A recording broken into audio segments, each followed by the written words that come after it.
अरे स्टार्ट करें क्या बच्चों? Good morning. ओके, तो sir GST goods and services tax. Sir क्या चल रहा है? फॉग चल रहा है बेटा, उससे बाहर निकलो बेटा, जीएसटी आ गया है। Sir goods and services tax. मालिक शेड्यूल नंबर 1, यहां पे 4 पैरा लिखे हुए हैं जहां पे सप्लाई होगा although it is without consideration. Para number 4, para number 4। अच्छा, पैरा नंबर 1 था क्या? परमानेंट ट्रांसफर और disposal of the assets of the business where ITC has been availed. Supply of goods or service or both by a person to his related person or a distinct person in the course or furtherance of his business. Supply of goods by principal to his agent where agent undertake to supply the goods on behalf of principal, and supply of goods by agent to his principal where agent undertake to receive the goods on behalf of principal. और एक ऊपर बात बोलना भूल गया कि अगर employer ने एम्प्लॉय को पर एनम पर एम्प्लॉय 50,000 रुपए तक के गिफ्ट्स दिए तो सप्लाई के स्कोप में नहीं आते। यहां तक क्लियर? शिद्दत के साथ क्लियर? गुड, पक्का? चलिए सरकार, पैरा नंबर 4। अच्छा, जितने भी सर्कुलर साथ में है ना बेटा, वो हम एग्जाम्पल के साथ सोल्व करते जा रहे हैं बेटा। सर्कुलर याद नहीं करने का बेटा अपने को, ठीक है? प्रिंसिपल एजेंट वाले जितने भी सर्कुलर थे, डीसीए वाला भी एक सर्कुलर था बचाइए, ठीक है? जो मैंने आपको दूसरे एजेंट के एग्जांपल दिए वो भी सर्कुलर है। ऑक्शनियर वाला याद है बेटा? एग्रीकल्चर प्रोड्यूस वाला बेटा, वो पेंटिंग वाला, वो भी सर्कुलर दे रखा है मैंने बुक के अंदर। ओके, सारे कवर हो गए बेटा, ध्यान देना बेटा, ध्यान देना। घर पे भी आपका अप्रोच याद करने वाला नहीं होना चाहिए, सोल्व करने वाला होना चाहिए बेटा, ठीक है? क्लियर? ठीक सर। मालिक para number 4, import of services. अच्छा, क्या चल क्या रहा है? Schedule number 1, without consideration import of services. अच्छा, एक मिनट, पढ़ने से पहले बताओ, इंपोर्ट ऑफ सर्विस का एक पॉइंट पहले पढ़ा था यार हमने यार, वो था क्या? वीडियो सब्सक्राइब किया था पेड वाले, वो तो पेड वाले थे, फॉर अ कंसीडरेशन था। Import of services for a consideration whether or not in the course or furtherance of business था। अब बात करें क्या? Import of services without consideration from your related person or your establishment located outside India. आपकी कोई branch out of India है sir, वहां से आपने कोई सर्विसेज इंपोर्ट करी है बच्चों, although without consideration, but it should be in the course or furtherance of his business, तो सप्लाई के स्कोप में आएगा और वहां जीएसटी लग जाएगा। I repeat, import of services by a person from his related person or his establishment located outside India in the course or furtherance of his business, तो supply के स्कोप में आएगा, और सप्लाई के स्कोप में आएगा तो क्या लग जाएगा बच्चे? GST. Clear? Sir again related person आया, एस्टेब्लिशमेंट ऑफ सेम पर्सन आया बेटा, तो अगेन क्या आएगा? इन the course or furtherance of business आएगा ही आएगा बेटा, ठीक है? क्लियर? सर अच्छा, इंपोर्ट ऑफ गुड्स की बात हम क्यों नहीं करते बेटा? क्योंकि import of goods is govern by customs, और कस्टम के साथ में आईजीएसटी एनीवेज लग जाता है बच्चा, इसलिए यहां पे जो भी बात कर रहे हैं इंपोर्ट ऑफ सर्विस की बात कर रहे हैं हम बेटा। तो import of services, import of services by a person from a related person or his establishment located outside India in the course or furtherance of business although without consideration, वो supply के स्कोप में आता है। Supply के scope में आता है क्या लग जाता है बच्चे? जीएसटी, ठीक है? एग्जांपल दूं बेटा मैं आपको? चलिए, एग्जांपल नहीं दे रहा मैं, आपसे एक क्वेश्चन पूछ रहा बेटा, आंसर देंगे बेटा आप लोग? एग्जाम का क्वेश्चन है सर, है ताकत आप में आंसर देने की? पक्का? देखते हैं। मिस्टर राम इंडिया में है जो एक कंस्ट्रक्शन कंपनी बेटा, मिस्टर राम एक कॉन्ट्रैक्टर है जो कंस्ट्रक्शन का काम करता है हिंदुस्तान के अंदर। सर कुछ कस्टमर है मिस्टर राम के जो पेमेंट नहीं दे रहे हैं, कुछ झगड़ा कर रहे हैं, डिस्प्यूट कर रहे हैं। मिस्टर राम का भाई है out of India, mister Ram का एक भाई है जो आउट ऑफ इंडिया है, वो एक कंसल्टेंट है।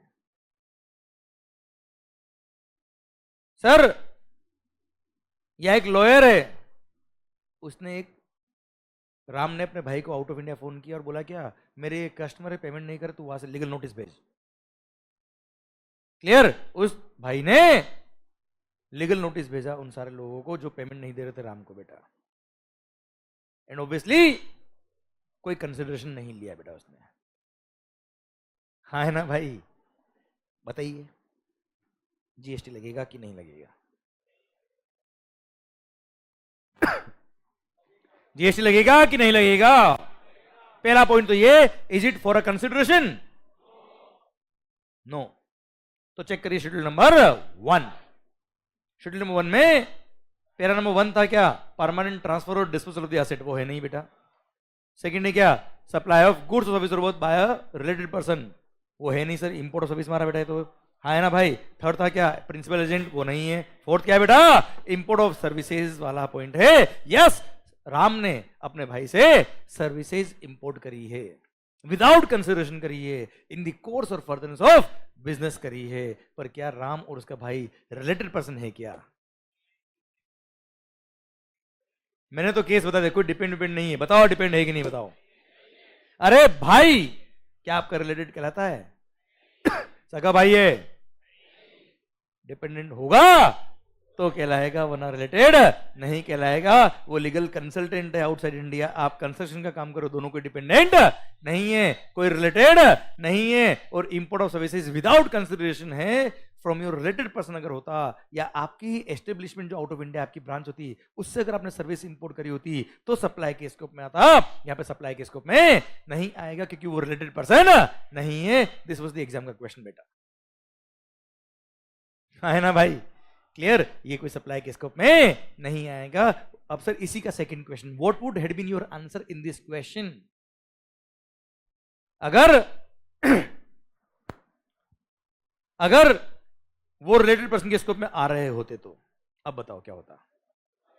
तो सप्लाई के स्कोप में आएगा क्योंकि import of services from your related person without consideration but in the course or furtherance of business supply के स्कोप में आता है। और आता है तो क्या लगेगा बच्चा?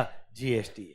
देखो बेटा ध्यान देना, अगर वो लीगल कंसल्टेंट है, आउटसाइड इंडिया है, आप कंस्ट्रक्शन का काम यहां करते हो, तो वो डिपेंडेंट तो है ही नहीं ना यार। तो आप ये मत बोलना डिपेंड्स। क्या डिपेंड्स? साफ दिखा है ना बेटा डिपेंडेंट का है। समझा मेरी बात बच्चों? साफ दिख रहा है डिपेंडेंट नहीं है बेटा ये तो। ठीक है बच्चों, गुड, समझे? इसलिए इस तरह के क्वेश्चंस भी डिस्कस करना बहुत जरूरी होता है हमारे बीच में बेटा, ताकि आपको प्रोविजन तो आता है पर उसको अप्लाई करना भी आना चाहिए एग्जाम के लिए बेटा आपको। ओके मालिक, डन, समझे? ये होता है पैरा नंबर 4 खत्म। ओके, ये शेड्यूल नंबर 1 खत्म होता है। अब ये section number 7 sub section 1 clause number सी खत्म होता है। अब क्लियर? एक मैंने बड़ा ही सुंदर आपके लिए यहाँ पर इस इंपोर्ट सर्विस को रिवाइज करने के लिए यह एक चार्ट दे रखा है बेटा, देखो सब ध्यान से। दिखा आपको बेटा?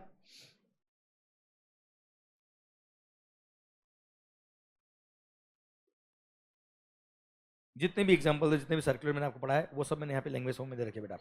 आपको लैंग्वेज याद करने की जरूरत नहीं है। मैं चाहता हूँ आप आज ही इन सबको पढ़ के आए बेटा, हाँ है ना भाई? ठीक है, ये स्टॉक ट्रांसफर याद है बेटा आपको? एक ब्रांच महाराष्ट्र में है, एक ब्रांच पंजाब में या राजस्थान, कुछ भी लिख दो बेटा, एक ही बात है। अरे याद है बच्चों आपको? ठीक है, फिर मैंने सर्कुलर दे रखे डिस्टिंक्ट पर्सन, वो याद है? एयरलाइंस याद है? एयरलाइंस, वो इंजन खराब हो गए थे दिल्ली ब्रांच के। ठीक है, वो मोड ऑफ कन्वेंस याद है क्या? वो ट्रक में आपने गुड्स भेजा था बेटा इंजन को, क्या ट्रक सप्लाई हो गई क्या? ठीक है, ये सब सर्कुलर मैंने आपको यहाँ पे दे रखे हैं बेटा। फिर प्रिंसिपल एजेंट वाला पॉइंट दे रखा है, प्रिंसिपल एजेंट का इनवॉइस किसके नाम पे इशू किया है, ये सब सिनेरियो बना के मैंने एग्जांपल जो मैंने एजेंट वाला एग्जांपल याद दिया ना बेटा, वो सब अलग अलग सिनेरियो बना के यहाँ दे रखे बेटा। ये डीसीए वाला एग्जांपल बेटा, ओके, ये सर्कुलर। और वो जो मैंने एग्जांपल यहाँ लिखा था ना बेटा, वो यहाँ पे लैंग्वेज में भी दे रखा है मैंने आपको, डीसीए वाला। Okay clear? ध्यान देना बच्चों। सर अगर आपने शिद्दत से पढ़ा है, प्रैक्टिकल होके पढ़ा है, तो मजा आने वाला है जीवन में आपको। ओके, इनकी लैंग्वेज को याद नहीं करने का बेटा। अच्छा, अब आ गया क्या? Para number 4 import of services. ये एग्जांपल दे रखे बेटा, देखो प्रोविजन तो केवल इतना है बेटा, 1.5 लाइन का, 2 लाइन का, बाकी सब क्या है? उसके एग्जाम्पल से, सर्कुलर से उसके एक्सप्लेन किया हुआ है, उसको समझाया हुआ है बेटा। ठीक है सर। इंपोर्ट ऑफ सर्विसेज, ये देखिए बेटा। अच्छा, import of services with consideration अगर होता है, क्या होता है बेटा? इधर ध्यान, इधर ध्यान। क्या होता बच्चा अगर ये विथ कंसिडरेशन अगर होता तो sir section number 7 subsection 1 close में बी याद आया बेटा आपको? इंपोर्ट ऑफ सर्विसेज netflix.com बेटा याद आया? क्लियर? फॉर अ कंसिडरेशन, बात ही खत्म। भले ही इन दी course or furtherance of business हो या ना हो, हमेशा सप्लाई होगा। पर अगर विदाउट कंसिडरेशन था, क्या था बेटा? Import of service. तो वो सप्लाई तभी होगा अगर वो आपने अपने रिलेटेड पर्सन या अदर एस्टेब्लिशमेंट से लिया है, plus it should be in the course or furtherance of business, तो ही वो सप्लाई के स्कोप में आएगा, अदरवाइज सप्लाई के स्कोप में नहीं आएगा। हाँ है ना भाई? अरे क्लियर? समझे मेरी बात बच्चों? ओके ठीक सर। ये आपका section number 7 subsection 1 clause number C पूरा खत्म होता है अब। ओके बच्चों ठीक सर। यहां पे क्या पढ़ रहे हैं बेटा? सप्लाई। क्या पढ़ रहे हैं बेटा? Supply. Section number 7 subsection number 1 हमने पढ़ा क्या? Supply includes. अब पूरा ध्यान दे बेटा, एक बार वापस से पूरा कनेक्ट कर दूं बेटा मैं एक बार। Section number 7 subsection 1 clause number section number 7 subsection 1 कहता है क्या? Supply includes clause number A, double A, B और सी। ओके बच्चों, मैं चारों बोल रहा हूं बेटा पॉइंट। क्लोज नंबर ए बोलता है क्या? Supply includes all forms of supply such as sale, exchange, barter, transfer, lease, licence, rental or disposal of what? Goods or services, और both when such supplies are made or agreed to be made by a person for a in the course or furtherance of business. याद है Rahul CA बन गए बेटा? वो charitable institution याद है? Donation बेटा, वो नाम लिखा बिजनेस का, मार्केटिंग के लिए सप्लाई होगा बेटा। याद है बेटा आपको? क्लियर? Done sir. सरकार एओपी बीओआई और उसके मेंबर्स दो सेपरेट पर्सन कहलाते हैं, आपस में ट्रांजेक्शन किया फॉर अ कंसिडरेशन, सप्लाई होगा, बात खत्म बच्चा। क्लियर? क्लोज में बी बोलता है क्या? आपने netflix.com की वीडियो सब्सक्राइब की बेटा, import of services for a consideration, भले बिजनेस के लिए हो या ना हो, वी डोंट केयर, सप्लाई के स्कोप में आएगा। क्लोज नंबर सी बोलता है क्या? कोई बात नहीं, अगर कंसिडरेशन भी नहीं है तो भी कोई बात नहीं, अगर वो ट्रांजैक्शन कहां कवर है? शेड्यूल नंबर 1 में कवर है, तो सप्लाई के स्कोप में आएगा। और सप्लाई के स्कोप में आएगा क्या लगेगा बच्चे? जीएसटी लगेगा। At present there are 4 paras. First para बोलता है क्या? परमानेंट ट्रांसफर और disposal of the assets of the business where ITC has been availed. याद है? एसी डोनेट कर दिया बेटा, लैपटॉप डोनेट कर दिया बेटा, याद है? अगर परचेज पे आईटीसी लिया था तो ही ये बात आएगी बेटा। अच्छा, फॉर अ कंसिडरेशन है तो हम यहाँ पे आएंगे ही नहीं, हम तो डायरेक्ट क्लोज ए में देख लेंगे बेटा। गुड सरकार। शेड्यूल नंबर 1 पैरा नंबर 2 बोलता है क्या? Supply of service, supply of goods और सर्विस और both by a person to his related person or a distinct person in the course or furtherance of his business. पर किसी employer ने अपने employ को पर एनम पर employ gifts दिए हैं up to value of ₹50,000 per annum पर employ, तो सप्लाई के स्कोप में नहीं आएगा। Para number 3 supply of goods by principal to his agent where agent undertake to supply the goods on behalf of principal, मतलब खुद के नाम का बिल इश्यू कर रहा है बेटा, भले वो डीसीए हो या कोई भी एजेंट हो बेटा।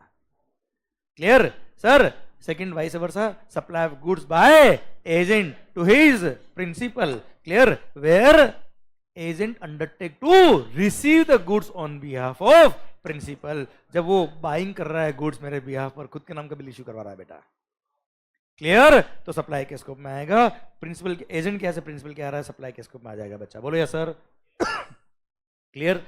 डीसीए ने जो over and about the price interest charge किया है वो वैल्यू का पार्ट बनेगा नहीं बनेगा? डिपेंड्स। क्या डिपेंड्स? अगर वो खुद के नाम का बिल इश्यू करा कस्टमर को, मतलब वो खुद सप्लायर है, तो वैल्यू का पार्ट बन जाएगा इंटरेस्ट, और 1 करोड़ 3 लाख पे जीएसटी लगेगा बेटा। याद है बेटा आपको? नहीं तो 1 CR पे जीएसटी लगेगा बच्चों। यस या नो? कैसे रिवाइज हुआ अभी? ऐसे समझा? डन सरकार। पैरा नंबर 4 बोलता है क्या? Import of services by a person from your related person or a distinct establishment located outside India in the course or furtherance of business, तो सप्लाई के स्कोप में आएगा, although it is without consideration. हाँ है ना भाई? भाई का ध्यान रखना बेटा, भाई का ध्यान रखना बेटा. भाई रिश्तेदार कब है बेटा? ओके, जब वो डिपेंडेंट है बेटा. क्लियर? स्पाउस और चिल्ड्रन हमेशा. ओके बच्चों, parents, grand parents, brother sister dependent है तो ही रिलेटेड वरना रिलेटेड नहीं है. बच्चों बहुत स्पेशल ध्यान रखिएगा बेटा, क्योंकि क्या था वहां पे भावनाओं में बह जाते बेटा हम लोग. ओके, पर मैंने अब इतना खोद खोद के पढ़ा दिया आपको, अब गलती नहीं करोगे बेटा आप. ओके, क्योंकि सर देखो मुझे ये पता है कहाँ बच्चे गलती करते हैं. क्लियर? तो वो मैं जानबूझ के 2-3 बार इतना हैमर करके पढ़ाता था आपको कि आपको गलती नहीं होगी बेटा. ओके, चलिए सरकार देखो, प्रोविजंस केवल आना समझना ही जरूरी नहीं है सर, क्वेश्चन केवल सोल्व करना ही जरूरी नहीं है, हमें वो भी ध्यान रखना होता है कि कहाँ बच्चा गलती कर सकता है. ठीक है, तो I will take care of all those points. यही एक्सपीरियंस काम आता है बेटा, लगभग 14 साल हो गए पढ़ाते हुए, तो हमको पता है कहाँ बच्चा गलती करता है कहाँ नहीं करता बेटा. ठीक है, तो प्रोविजंस आते हुए भी क्या होता है बच्चा इस जगह गलती कर देता है, इसलिए मैं हैमर कर देता हूँ बार बार कि ध्यान रखिए ध्यान रखिए ध्यान रखिए. ओके चलो सरकार, आइए ये था आपका क्या section number 7 subsection 1 clause number A, B और C खत्म होता है. अब पता है खास बात, फुल स्टॉप. ये था क्या? Supply includes. और इतना ही सप्लाई का डेफिनेशन है. आगे जो दे रखा ना बेटा वो तो कुछ एडिशनल पॉइंट्स है बेटा, पर वो भी पढ़ते हैं हम, फिर मैं समझाऊंगा मेरे फुल स्टॉप का मतलब क्या है बेटा. अभी नहीं समझ में आएगा, पूरा सप्लाई खत्म होगा फिर समझ में आएगा आपको. सर सेक्शन नंबर 7 ये क्लोज 1A है या सबसेक्शन 1A है? Subsection 1A. पहले ये D हुआ करता था, क्लोज नंबर D, फिर इसको अलग से D डिलीट करके 1A अलग से बनाया. और बोलता है क्या, अगर किसी ट्रांजैक्शन में ये डिस्प्यूट हो जाए कि ये ट्रांजैक्शन सप्लाई ऑफ गुड्स है कि सप्लाई ऑफ सर्विस है. सप्लाई तो है, कोई डाउट नहीं, पर सप्लाई ऑफ गुड्स है कि सप्लाई ऑफ सर्विस है. डिस्प्यूट अगर हो जाए तो कुछ ट्रांजैक्शन थे जिनमें डिस्प्यूट था, सर्विस टैक्स, एक्साइज, वेट वाले टाइम पे बेटा, तो उन सब डिस्प्यूट को खत्म करने के लिए गवर्नमेंट ने एक शेड्यूल 2 इश्यू कर दिया. क्या इश्यू कर दिया बेटा? शेड्यूल 2 इश्यू करके बोल दिया कि ये ट्रांजैक्शन सप्लाई ऑफ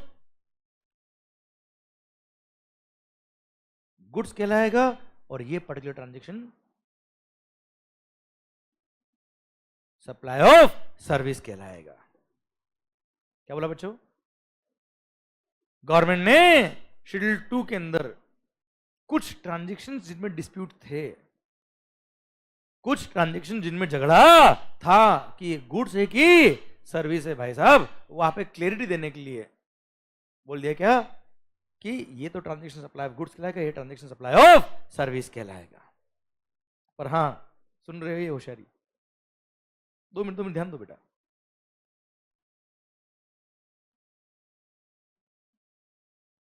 शेड्यूल 2 ने ये डिफाइन किया कि ये सप्लाई ऑफ गुड्स कहलाएगा, ये सप्लाई ऑफ, ये डिफाइन नहीं किया कि ये सप्लाई है कि नहीं है.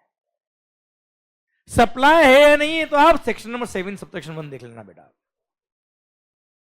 क्या बोला सर? सप्लाई है कि नहीं है, ये सेक्शन नंबर 7 सबसेक्शन 1 देख लेना. अगर सप्लाई है तो बात करना कि सप्लाई ऑफ गुड्स है कि सप्लाई ऑफ सर्विस है. ऑब्वियस ही बात है ना यार. जीएसटी लग रहा होगा आप तो ही तो देखेंगे कि गुड्स वाला ट्रांजैक्शन है कि सर्विस वाला ट्रांजैक्शन बेटा. जब सप्लाई नहीं है तो बात ही मत करना हमसे साहब. हाँ है ना भाई? तो शेड्यूल 2 की बात कब आएगी? जब कोई transaction as per section number 7 subsection 1 supply है. ये मैंने बुक में लैंग्वेज में लिखा है बेटा, ठीक है सर, यहाँ पे शॉर्टकट में नहीं लिखा मैंने. अगर कोई transaction already section number 7 subsection 1 के स्कोप में आता है, सप्लाई के स्कोप में आता है, और उस वहां डिस्प्यूट था क्या सप्लाई ऑफ गुड्स है कि सप्लाई ऑफ सर्विस है, तो उसको क्लेरिफाई करने के लिए गवर्नमेंट शेड्यूल 2 दे दिया. और शेड्यूल 2 ने बोल दिया क्या ये ट्रांजैक्शन सप्लाई ऑफ गुड्स कहलाएगा, ये ट्रांजैक्शन सप्लाई ऑफ सर्विस कहलाएगा. कुछ इंडस्ट्रीज को डिफाइन कर दिया बेटा. ठीक है, मैं एक एग्जांपल से शुरू करता हूं बेटा आपके लिए. शेड्यूल 2 पूरा पढ़ा रहा हूं मैं आपको बेटा अभी, पर एक एग्जांपल देता हूं सो दैट आपको समझ में कि आखिर है क्या. चलो अभी ब्रेक हुआ था बेटा, या अभी मेरे इस सेशन के बाद ब्रेक वापस होगा बेटा? लंच करेंगे बेटा आप लोग? अरे खाना खाएंगे क्या? क्या खाएंगे? खाना. खाना गुड्स है कि सर्विस है?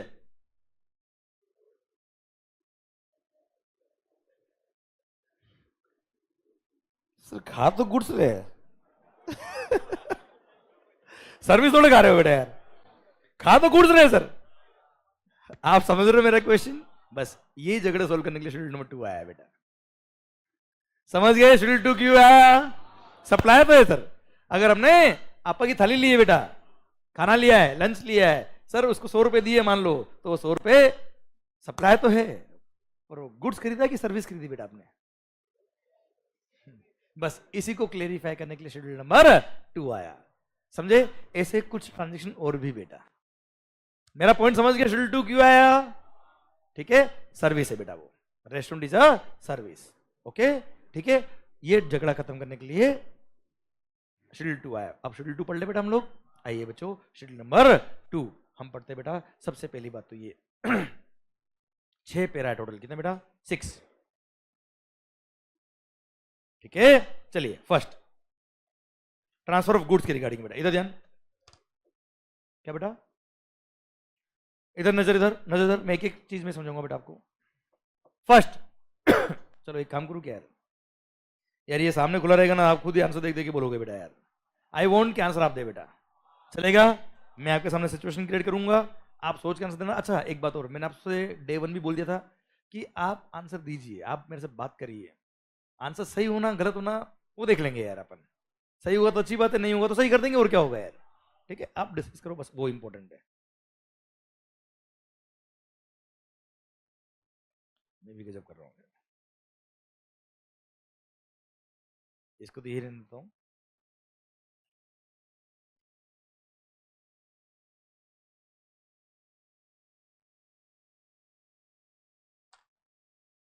इसको ऐसे कर देता हूँ ना यार। क्लियर सरकार? फर्स्ट पॉइंट सर, मान लो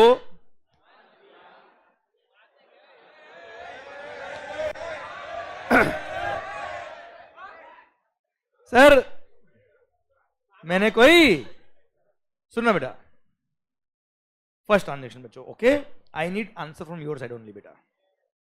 मैंने कोई गुड्स आपको बेचा है, transfer of title in the goods, ownership in the goods, goods बेचा है, बताइए क्या है? सप्लाई ऑफ गुड्स है कि सप्लाई ऑफ सर्विस है? आवाज नहीं आ रही। सप्लाई ऑफ गुड्स है कि सप्लाई ऑफ सर्विस है? कोई डाउट? मेरे को भी नहीं। मैंने कोई गुड्स अब्दुल भाई आपको रेंट पे दिया है, किराए पे दिया है, बताओ जो रेंट मैंने आपसे लिया है वो सप्लाई ऑफ गुड्स है कि सप्लाई ऑफ सर्विस है? आवाज नहीं आ रही ओए। सर्विस, दैट्स इट, और क्या है, सिंपल। चलिए थर्ड पॉइंट, यहां तक क्लियर बेटा आपको? फर्स्ट है क्या? Transfer of title in the goods, title मतलब ownership in the goods is called supply of goods. Second, transfer of right in goods, undivided shares in the goods without transfer of ownership.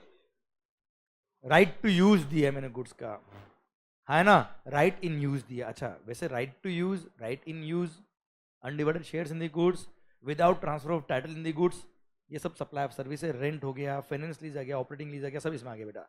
ये सब क्या है? Supply of service, जहां ownership transfer नहीं हुआ। ठीक, third case,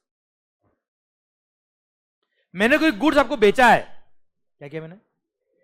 बेचा है, जहां पे आप जो मुझे पेमेंट कर रहे हो वो इंस्टॉलमेंट बेस पे कर रहे हो। कैसे कर रहे हो बेटा? इंस्टॉलमेंट बेस पे कर रहे हो। वेयर ओनरशिप शेल ट्रांसफर, क्या है बोला है? Ownership shall transfer upon payment of all the instalments. Example hire purchase मेरा बेटा, वेरी गुड आंसर, मजा आ गया सर, एक्सलेंट। एग्जांपल क्या है? Hire purchase. क्लियर? जहां पे ओनरशिप शेल ट्रांसफर, कंपल्शन है, ओनरशिप ट्रांसफर होना ही होना है upon payment of all the instalments. तो ऐसे केस में हर जो इंस्टॉलमेंट आप मुझे पे कर रहे हो that is supply of goods. मैंने कोई रेंट पे गुड्स नहीं दिया है बेटा आपको, है ना भाई? Clear? That is supply of goods. All दो ओनरशिप कब ट्रांसफर होगा बेटा? लास्ट में, पर होगा तो सही ना यार। इसलिए हर इंस्टॉलमेंट जो आप आ रही है उसको सर्विस नहीं मानते, उसको क्या मानते बेटा? Supply of goods. Best example जो आपने दिया बेटा वो क्या बोला आपने? हायर परचेज, है ना मालिक? ठीक, ओके चलिए मैं आपके सामने कोई सिनेरियो क्रिएट कर दूं बेटा, पक्का? 100%। देखो मैंने पढ़ा दिया आपको, पैरा नंबर 1 खत्म हो गया। पैरा नंबर 1 में 3 पॉइंट थे, तीनों पढ़ा दिए मैंने आपको, ठीक है। एक पॉइंट पैरा नंबर 5 में भी था, वो भी मैंने लिंक कर दिया बेटा, पे कर दिया लिंक, ठीक है। अब मैं एक एग्जांपल पूछूंगा, I need the answer from your side, I need the answer from your side. मिलेगा क्या? चलिए कोशिश करना, ठीक है सर। मान लो मैंने कोई गुड्स, बैटरी, ये बैटरी बेटा, सर सुनना बात को ध्यान से कि मालिक कोई मशीन, कोई गुड्स मैंने आपको रेंट पे दिया, ऑपरेटिंग लीज पे दिया। जहां ओनरशिप ट्रांसफर नहीं होगा, आप रेंट पे करेंगे, भले ऑपरेटिंग लीज वाला पेमेंट हो, नॉर्मल रेंट वाला हो। सर बताओ क्या है बेटा? ये सप्लाई ऑफ सर्विस है। जो भी रेंट पे करेंगे सप्लाई ऑफ सर्विस के प्रोविजन लगेंगे बेटा। सेकंड केस, मैंने कोई मशीन आपको फाइनेंस लीज पे दी है, फाइनेंस लीज पे दी है बेटा, होता ना सर, पढ़ा होगा अकाउंट्स में, सुना होगा नाम बेटा, सुना तो होगा। चलो मैं बोल देता हूं, आपने कोई गुड्स फाइनेंस लीज पे दिया है। अब इसमें क्या होता है तुम्हें समझाता हूं बेटा मैं, ओके बेटा सुनना। ट्रांजैक्शन सीखना, जीएसटी पढ़ना बात की बात है बेटा, ओके। फाइनेंस आपने सही में नहीं पढ़ा कभी भी बेटा, ओके मैं बताता हूं आपको बेटा, थोड़ा हिंट देता बेटा मैं। Accounts is not my topic, पर फिर भी यहां ट्रांजैक्शन सीखना बहुत जरूरी बेटा आपके लिए, तभी जीएसटी समझ में आएगा। GST is tax on transactions. Finance lease में क्या होता है बच्चों? मैंने कोई मशीन आपको दिया, फाइनेंस लीज पे दिया। सर यहां पे क्या होगा? आप मान लो हर महीने उसका लीज पेमेंट करेंगे बेटा, एक तरह से रेंट आप मुझे पे करेंगे। 5 लाख रुपए per month is the rent, is the finance lease का अमाउंट बेटा। 3 साल के लिए आपने मेरे से मशीन लीज पे ले ली बेटा, फाइनेंस लीज पे बेटा।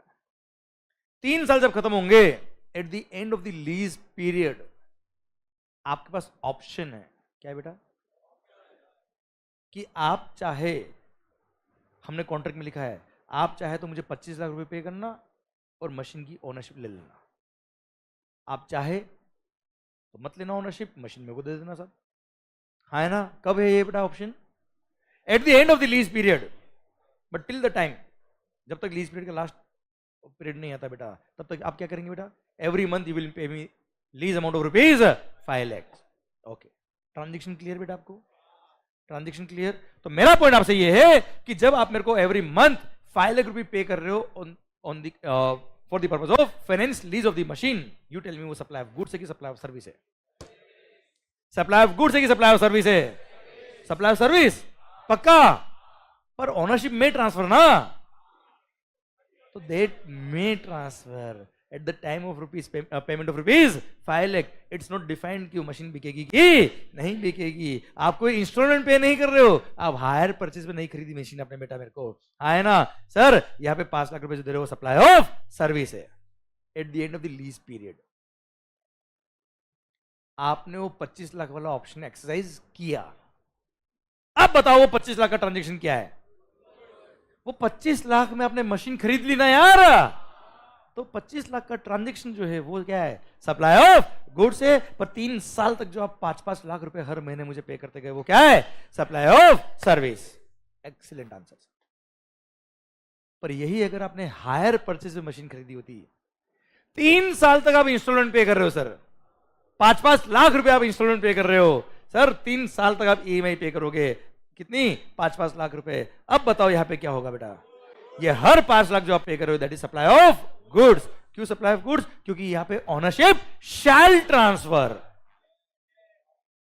है ना, यह डिफाइंड है कि आप सब इंस्टॉलमेंट पे कर दोगे तो ओनरशिप आपकी हो जाएगी। क्लियर? इसलिए 5 लाख रुपए क्या होगा हायर परचेज के केस में? Supply of goods. और यही 5 लाख रुपए फाइनेंस लीज में क्या होगा बेटा? Supply of service. क्योंकि ये नहीं पता कि ओनरशिप ट्रांसफर होगा कि नहीं होगा।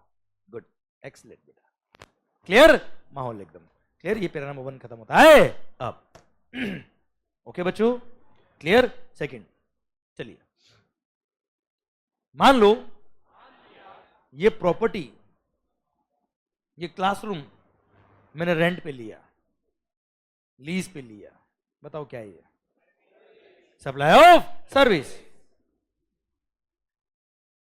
मैंने ये प्रॉपर्टी रेंट पे लिया, लाइसेंस पे लिया, सर राइट टू ऑक्यूपाई लिया, ईजमेंट राइट लिए, टेनेंसी राइट्स लिए, टेनेंसी प्रीमियम पे कर रहा हूं, ये सब क्या है? Supply of service. क्या लगेगा बच्चा इस पे? जीएसटी। कोई डाउट? भले लैंड हो, भले वो बिल्डिंग हो बेटा, ठीक है। अगर लीज पे लिया, रेंट पे लिया, वो क्या है? Supply of service. बेचा नहीं है, बेचने की बात नहीं कर रहा बेटा मैं। किसकी बात कर रहा बेटा मैं आपसे? रेंट पे लिया है, लीज पे लिया है, राइट टू ऑक्यूपाई लिया है, ईजमेंट राइट लिया, अलग तरह के कितने भी कॉन्ट्रैक्ट देख लो आप, सर मैंने ओनरशिप नहीं लिया, हाँ है ना भाई? तो ऐसे केस में सप्लाई ऑफ सर्विस। कोई डाउट इसमें बेटा? कोई डाउट? मेरे को भी नहीं सर। नेक्स्ट, कोई गुड्स मैंने आपको दिया रिपेयरिंग करने के लिए, क्या करो बेटा? रिपेयरिंग। रिपेयरिंग करके आप मेरे को वापस दे देंगे बेटा गुड्स मेरा, क्लियर? रिपेयरिंग के लिए आपने मेरे से 10 लाख रुपए चार्ज लिया, कोई मशीन दी बेटा, उसकी रिपेयरिंग करी आपने, बताइए ये क्या है? सर्विस। कोई डाउट क्या? मेरे को भी नहीं है सर। तो आपने किसी और पर्सन की गुड्स पे कोई ट्रीटमेंट किया, कोई प्रोसेस किया, जैसे जॉब वर्क काम किया आपने, होता ना सर, जैसे मैंने आपको कपड़ा सप्लाई किया, कपड़ा दिया मैंने आपको, आपने स्टिच करके शर्ट बना दिया बेटा, उसका आपने 500 रुपए पर शर्ट मेरे से लिया बेटा, बताओ क्या है ये? Supply of service. आपने जॉब वर्क बेस पे कुछ काम किया, जैसे मैंने आपको केमिकल दिया, उस केमिकल को प्रोसेस करके आपने प्लास्टिक बना दिया, उसके लिए जॉब वर्क चार्ज आपने मेरे से लिए 10 लाख रुपए बेटा, बताओ क्या है ये? Supply of service. हाँ है ना भाई? अरे यस या नो? कोई डाउट? ठीक सर। तो सर आपने किसी और पर्सन की गुड्स पे कोई ट्रीटमेंट किया, कोई प्रोसेस किया, जैसे जॉब वर्क किया, रिपेयरिंग किया, ये सब क्या है? Supply of service. Okay done. कोई डाउट? मेरे को भी नहीं। नेक्स्ट पेरा। अच्छा, श्रेय का एक छोटा सा डाउट है, सिंपल सा पॉइंट है, मैंने कोई गुड्स आपसे खरीदा और फिर बेच दिया, क्या है बेटा ये? Supply of goods. गुड्स खरीदा वो भी सप्लाई ऑफ गुड्स, बेचा वो भी सप्लाई ऑफ गुड्स। ओके बच्चा, ठीक। मालिक, पेरा नंबर 4, मैंने अपने बिजनेस के असेट्स को डिस्पोज ऑफ कर दिया, परमानेंट ट्रांसफर कर दिया, बताओ क्या है?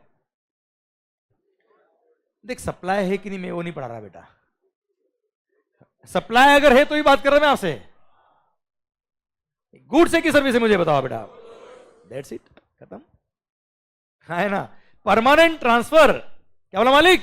परमानेंट ट्रांसफर और disposal of the assets of the business on the direction of the person who is carrying on the business. जो बिजनेस कैरी ऑन कर रहा है उसकी डायरेक्शन पे आपने बिजनेस के असेट्स को डिस्पोज ऑफ कर दिया, परमानेंट ट्रांसफर कर दिया, सप्लाई ऑफ गुड्स। कोई डाउट? ठीक है। अच्छा, सप्लाई है कि नहीं है ये चेक कर लेना सेक्शन नंबर 7 सबसेक्शन 1 से। मेरा कंसर्न वो नहीं है बेटा कि वो फॉर अ कंसिडरेशन है, विदाउट कंसिडरेशन है, जो है वो देख लेना आप। क्या देख लेना? 7(1) में बेटा वो होगा फॉर अ कंसिडरेशन या विदाउट कंसिडरेशन, सप्लाई होगा तो यहां हम बता देंगे कि सप्लाई ऑफ गुड्स है बेटा वो।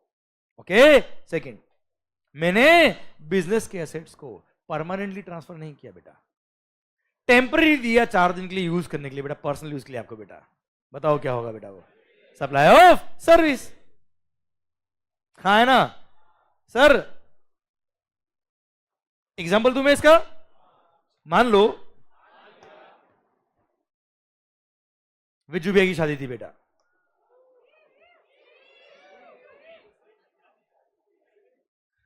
दूसरी शादी नहीं होती बेटा सर, सुनना।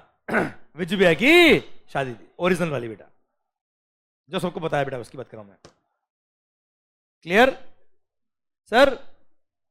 अब शादी से पहले फंक्शन होते हैं बेटा, उसके लिए कैमरा रिकॉर्डिंग करनी होती है बेटा, ताकि मेमोरीज याद रहे बेटा। उसके लिए ये जो कैमरा ना क्लास वाला बेटा, वो घर लेके गए 4 दिन के लिए बेटा, हाँ है ना? तो हमने कैमरा अलाउ किया सर क्लासेस वालों ने।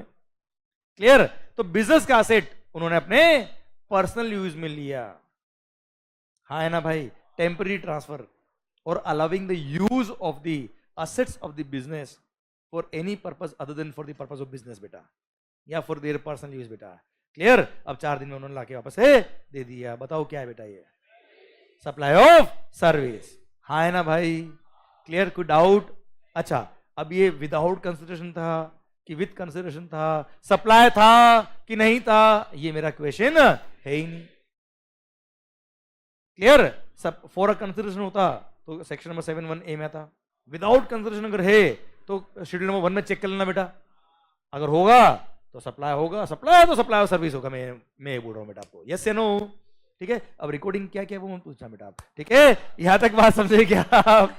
अरे क्लियर, पक्का, डन। तो ये था क्या sir, section number 7 subsection 1A schedule number 2 चल रहा है बेटा। पैरा नंबर 4 का पार्ट बी पढ़ाया मैंने आपको, पार्ट सी सुना ध्यान से बेटा। मान लो कोई पर्सन है जो जीएसटी में रजिस्टर्ड है बेटा, कोई पर्सन है जो जीएसटी में रजिस्टर्ड है, उसने बहुत सारे गुड्स परचेज किए। क्लियर? उन सब के परचेज पे उसने आईटीसी लिया होगा बेटा। अब उसने अपना रजिस्ट्रेशन क्या कर दिया, कैंसल। तो in the eyes of the law अब वो क्या बन गया बेटा, अनरजिस्टर्ड पर्सन बेटा। साला जब रजिस्ट्रेशन था, सारे गुड्स खरीद लिए, सारा आईटीसी ले लिया, अब रजिस्ट्रेशन क्या कर दिया उसने, कैंसल। क्या आईटीसी मिलना चाहिए क्या बेटा यार? क्या मिलना चाहिए क्या यार? आईटीसी क्यों दिया था बेटा? क्योंकि आपकी सप्लाई पे जीएसटी लग रहा था, आपका रजिस्ट्रेशन हो गया कैंसल, अब तो आप जीएसटी पे नहीं करोगे, आईटीसी किस बात का बेटा यार? इसलिए schedule number 1 sorry schedule number 2 para number 4 clause number C में लिख दिया क्या, when a person ceases to be a taxable person, मतलब अगर उसका रजिस्ट्रेशन क्या हो जाता है, कैंसल, तो सारे के सारे गुड्स उसने खुद नहीं खुद को सप्लाई कर दिए, ऐसा मान लेते हैं और उसको सप्लाई ऑफ गुड्स मानते हैं। क्या मानते हैं बेटा उसको? Supply of goods. अरे clear? When a person ceases, CEASES, ठीक है, when a person ceases to be a taxable person, मतलब वो टैक्सेबल पर्सन अब नहीं रहा, मतलब उसने अपना रजिस्ट्रेशन या तो कैंसिल करा दिया या डिपार्टमेंट ने कैंसिल कर दिया, तो सारे गुड्स ये मान लेते उसने खुद नहीं खुद को सप्लाई कर दिए। हाँ है ना भाई? उसको सप्लाई ऑफ गुड्स बोलते बेटा। क्या बोलते बेटा उसको? पर इसके 2 एक्सेप्शन है बेटा। फर्स्ट, अगर उसका बिजनेस कंटिन्यू हो रहा है एज अ गोइंग कंसर्न, अगर उसका बिजनेस कंटिन्यू हो रहा है as a going concern by his legal heirs, by his legal representatives बेटा। तो सर इसमें होता क्या बेटा, जैसे मान लो कोई पर्सन है XYZ, उसके नाम का बिजनेस है बेटा, अब उसका पैन नंबर उसके नाम पर रजिस्ट्रेशन हो रखा है बेटा। अब मान लो वो चले गए बेटा, तो क्या हो रहा है, उसके लीगल हायर बिजनेस कंटिन्यू कर रहे हैं बेटा, तो लीगल हायर का पैन नंबर अलग होगा ना यार, तो जीएसटी में रजिस्ट्रेशन नंबर चेंज करना पड़ता है बेटा। तो केवल एक फॉर्मेलिटी हुई ना यार, बिजनेस तो क्यों कंटिन्यू हो रहा है, केवल रजिस्ट्रेशन नंबर चेंज करना पड़ा। क्यों? कि पैन नंबर चेंज हो गया बेटा। क्या गवर्नमेंट को कोई नुकसान हो रहा है क्या यार? सारे एसेट्स जिसके परचेज पे उसने आईटीसी लिया था, वो एसेट तो वापस से बिजनेस में काम आ रहा है ना यार, क्योंकि business as a going concern continue हो रहा है बेटा, बस नाम चेंज हो गया यार, उसे कोई फर्क पड़ता है क्या? नहीं। इसलिए वो सारे गुड्स उसको सप्लाई नहीं मानेंगे, कोई जीएसटी पे करने की जरूरत नहीं है। सेकंड, फर्स्ट एक्सेप्शन क्या था, क्या, इफ ही इज कैरिंग, अगर उसका बिजनेस कंटिन्यू हो रहा है as a going concern by his legal representative, same उसका बिजनेस कंटिन्यू हो रहा है as a going concern by anybody else, legal heir continue करे या कोई और पर्सन करे, उससे कोई फर्क पड़ता है क्या बेटा? गवर्नमेंट को कोई लॉस नहीं हो रहा है, इसलिए वो सप्लाई के स्कोप में नहीं आएगा, वहां पे कोई जीएसटी पे करने की जरूरत नहीं है। पर अगर उसका बिजनेस डिसकंटिन्यू हो गया या उसका बिजनेस कैरी ऑन नहीं हुआ आगे वापस से, और उसने अपना रजिस्ट्रेशन क्या करा दिया बेटा, कैंसिल, तो सारे गुड्स उसने खुद नहीं खुद को सप्लाई कर दिए, माना जाएगा सप्लाई ऑफ गुड्स बेटा। बोलो यस सर, क्लियर, डन। ये था आपका पैरा नंबर 4। कुछ समझ में आ रहा है कि नहीं आ रहा है? क्या टफ है क्या बेटा? क्या बहुत टफ है क्या बच्चों? ओके सर, एक बार 4 पैरा मैंने बोले, वापस बोल दो बेटा चारों पैर। अच्छा, वैसे पैरा नंबर 5 और 6 बाकी मेरा भी, पर पहले इनको रिवाइज करता बेटा। जब मल्टीपल पॉइंट होता है ना बेटा, तो क्या होता है, कुछ पॉइंट निकलते फिर लगता पता नहीं जिंदगी क्या चल रही है बेटा, पॉइंट निकलते जा रहे हैं, हम वही के वही खड़े बेटा, पर ऐसा होता नहीं। उस टाइम क्या करने का, रिवाइज करने का बेटा। तो क्या होता है, अरे सब याद तो है बेटा, केवल वो मेंटल गेम है बेटा अपना। ओके सरकार, पैरा नंबर 1 ध्यान इधर। सर ट्रांसफर ऑफ गुड्स के बारे में बात कर रहा है, जहां पे मैंने गुड्स का ओनरशिप ट्रांसफर किया बेटा। Transfer of title in the goods क्या है बेटा बताओ? अरे गुड्स की सर्विस है बोलो सर। मैंने कोई गुड्स को टेम्पररी ट्रांसफर किया है सर, राइट टू यूज दिया है, राइट इन यूज दिया है, undivided shares in the goods दिए है, without transfer of title in the goods क्या है? Supply of service. सर कोई गुड्स जो आपने परचेज तो किया है, बट वहां ownership shall transfer upon payment of all the installments, hire purchase क्या है बेटा? ये सप्लाई ऑफ गुड्स। हाँ है ना मालिक? सर किसी और की गुड्स पे आप कोई ट्रीटमेंट कर रहे हो, कोई प्रोसेस कर रहे हो, वो क्या है? Supply of service. कोई प्रॉपर्टी मैंने, इमूवेबल प्रॉपर्टी मैंने, भले वो लैंड हो या बिल्डिंग हो, मैंने लीज पे लिया है सर, लाइसेंस लिया है यूज करने का सर, मैंने राइट टू ऑक्यूपाई लिया है, रेंट पे लिया है सर, टेनेंसी प्रीमियम पे किया है, टेनेंसी राइट लिए, क्या है सब? Supply of service. Para number 4, business के एसेट्स मैंने परमानेंटली ट्रांसफर कर दिए, बताओ क्या है? गुड्स। बिजनेस के एसेट हो गया था कैमरा बेटा, टेम्पररी ट्रांसफर किया फॉर पर्सनल यूज या private use other than for the purpose of business purpose, supply of service. When a person ceases to be a taxable person, सारे के सारे गुड्स क्या मान लेंगे? उसने खुद ने खुद को सप्लाई कर दिए, सप्लाई ऑफ गुड्स कहलाएगा। दो एक्सेप्शन, अगर उसका बिजनेस कंटिन्यू हो रहा है as a going concern by his legal heirs और बाय एनीबॉडी एल्स, तो सप्लाई ऑफ गुड्स के स्कोप में नहीं आएगा, अदरवाइज सप्लाई के स्कोप में आ जाएगा। भारत माता की जय। आइए बच्चों, पैरा नंबर 5, वक्त हो गया, सुनना ध्यान से। Para number 5 supply of services के लिए, para number 6 supply of services के लिए, ये दोनों हम पढ़ेंगे कल। Okay, thank you so much. पर हाँ बच्चों, यहां तक समझ में आया कि नहीं आया? पक्का माहौल के साथ? अच्छा, मैं बुक में बता दूं आपको कहां तक पढ़ के आना बेटा आपको, देखिए ध्यान से। ये पैरा नंबर 4, ओके बच्चों, यहां तक पढ़ के आना है। जितने भी मैंने एग्जांपल दिए आपको बुक के अंदर मिल जाएंगे बच्चों, बट मेरा रिक्वेस्ट क्या है, आपको सेम डे रिवीजन करना है, तो इफेक्टिवली आपकी पढ़ाई साथ साथ होती जाएगी। और जो कॉन्फिडेंस आपका यहां बना हुआ है जीएसटी को लेके, जब बुक से भी आपको आ जाएगा, आपको लगेगा हाँ यार सही में मजा आ रहा है। ठीक है, अच्छा अब टाइम भले 10 मिनट लगे, आधा घंटा लगे, 1 घंटा लगे, जो भी लगे, आपको पढ़ना है बेटा, मगअप नहीं करना है। ओके सर, नॉवेल की तरह पढ़ना है इसको, मगअप मत करना लैंग्वेज को, हर ट्रांजेक्शन को प्रैक्टिकली सोचना फिर पढ़ना। Okay, thank you so much, मिलते हैं कल। बाय बोलो बच्चों, बाय बाय बेटा, take care, enjoy, have a good day, और अच्छे से पढ़ाई करिए, ऑलवेज स्टे हैप्पी, और हैप्पी होकर पढ़ाई करिए, which is more important. Thank you so much, bye bye, thank you so much sir.